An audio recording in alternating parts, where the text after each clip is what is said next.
I built a £1.5 million e-commerce business that runs without me, and today I'm going to explain exactly how I did that. Because I don't know who needs to hear this, but if you run a business and it can't function without you, then you don't own an asset, you just own a job with overhead. And the problem is most founders don't realize this until they're already overwhelmed. Now, I learned this the hard way while building a £1.5 million e-commerce business. Not by working harder, not by hustling more hours, but by doing one thing properly, and that was removing myself as a dependency from that business. Now, this all started when I read The 4-Hour Workweek years ago, legend of a book, and one idea hit me harder than anything else. It wasn't about working less, it was about designing a business that didn't need rescuing in the first place. Now, today, the right work will reach me, and the rest, the work that I shouldn't be doing, doesn't even come to me. And I want to show you how to start designing that for yourself and your business. Now, ask yourself a question. Let's be honest. If you disappeared from your business for a week, for 7 days, what would stall? What would slow down? What would completely stop? Perhaps customer emails getting picked up, they'd be completely ignored. Maybe your orders that you're receiving for your e-commerce brand are just going to be left to one side. There'd be decisions that no one can make other than you. And now I've seen this with hundreds of founders that I've worked alongside, and I've lived it myself. But here's the important reframe if you consider that decision. Anything that breaks without you is not a failure, it's a signal. It's a signal that your business is still a job and not an asset. For me, in my experience, it was customer emails, it was order issues. If I wasn't there, those things would completely stall, not because the team was bad, but because the system and the team itself didn't even exist at that point. So I realized what I was building with that business certainly wasn't freedom, which is what I was trying to get to. I was building golden handcuffs for myself. So this is how we approach it to get away from that situation. I needed a ruthless way to look at every task that came up on my plate as a business owner. And that became the core of what is the deal framework that I work with now and implement into other people's businesses. And this deal framework I was initially introduced to in the 4-Hour Workweek. So deal, that stands for DEAL, and that is a stage of what you can do as a business owner to put the right focus in place so your business can scale. Firstly, D is for delete. That means you need to delete work that only exists because you haven't designed a system. So delete doesn't mean ignoring important things. It means focusing on the right things. Now, in my experience, I was doing loads of work because I cared about my business. But when I thought about it and I took a step back, all of that work that I was doing, a lot of it didn't materially matter to the business. And I had to think about it.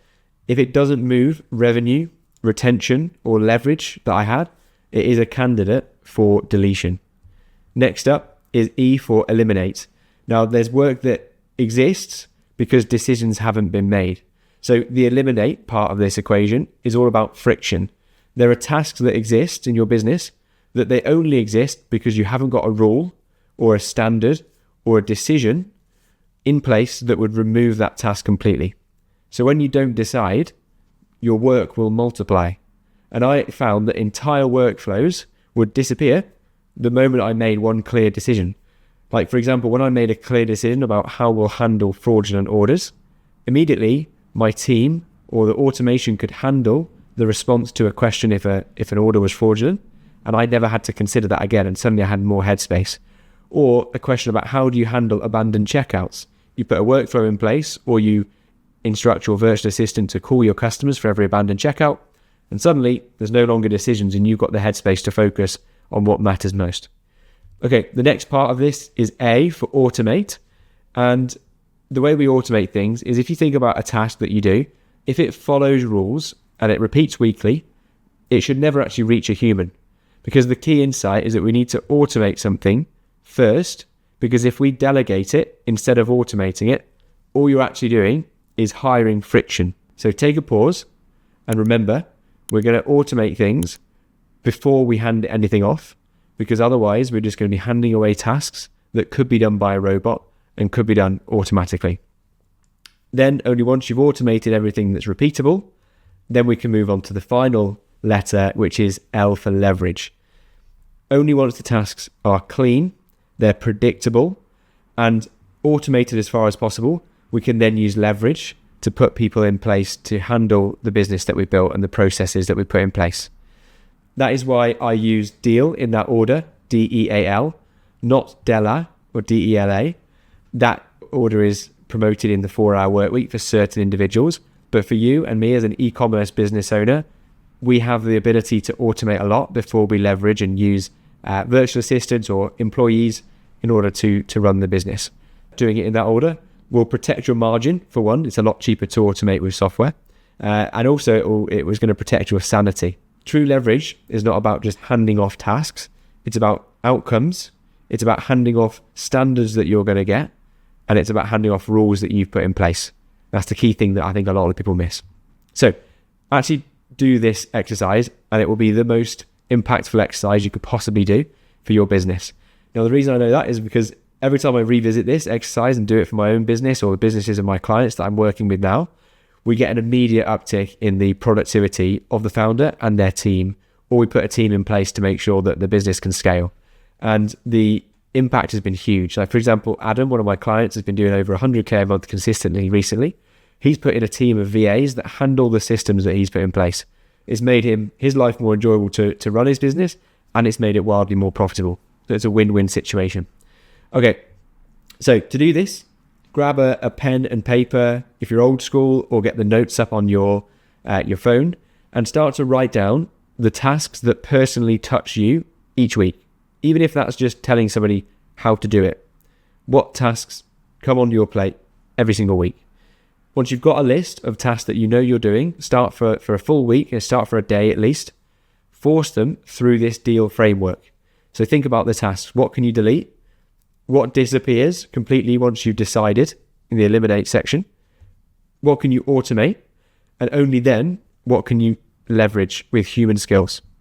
A founder that I've worked with recently realized when we went through this process is that he was still replying to the estimated time of arrival emails that he had from his customers, and he was still finding out when orders were going to be arriving. We realized this was definitely not something that was driving the business forward, and it wasn't something that he needed to do.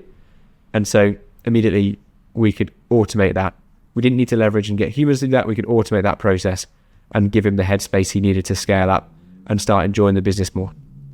Now, what I do with my clients as well is I put the framework through this leverage stack, because there's an order of leverage, and it's really important with I think what a lot of people miss when they execute this.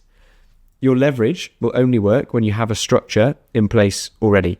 So like, you can't just go to hire virtual assistants and tell them to be your customer service representative and expect them to do a great job unless they have a structure in place beneath them so they can really succeed and thrive in that position.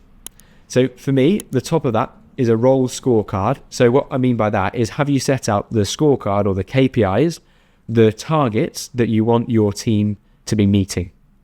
When you've got that in place, you can then put together the SOPs and the documented processes for how we achieve those targets. And then we set in place the cadence, so whether we're going to weekly check-in, daily check-in with our team. And then we put in place a feedback loop so that the systems can actually improve without needing the founder.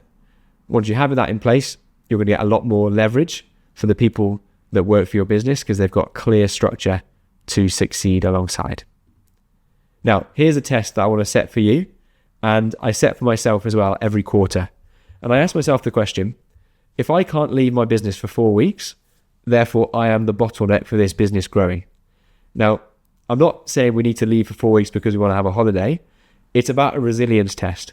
You know, every quarter, it's important for me to remove one dependency on myself. And that is how my business is. And my initial business that I built to £1.5 million was able to scale without me ever feeling like I was burning out. Focus is not about doing more. It's about designing what no longer reaches you. And therefore, the goal isn't about escaping your business. The goal here is to build a business that doesn't need rescuing in the first place. So remember, your time will always be limited, but your leverage doesn't have to be. If you use this approach to your business, it will run without you, and more importantly, be able to scale far beyond the plateau that will come in place if you hold it to yourself and as far as you can push it on your own. So thank you for watching. Hope you got value from today's video, and I'll catch you in the next one.